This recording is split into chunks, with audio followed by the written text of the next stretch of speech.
අම්මගේ බැනුම අහන්නේ ඔයා සෙරපු නැතුව ඇවිද්දා කියලා. අම්මා කියනවනේ මට හැමදාම සෙරපු නැතුව බබා වෙද්ද ගන්න එපා කියලා. අම්මා ගාඩ ඔයා මට බනි. අයියෝ ඔයා සෙරපු නැතුව ඇවිද්දෙව්වා කියලා. ඔයා ඉඳන් පුංචිනේ. සෙරපු නැතුව ඇවිද්දෙව්වා කියලා අම්මා මට බනි.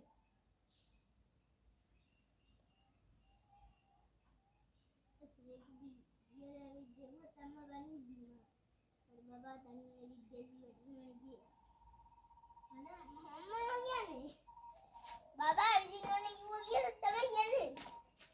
ඔයාට නෙමෙයි මට තමයි බනින්නේ අවිදිනෝනේ කිව්වොත්. ඇවිද්දෙව්වේ කියලා.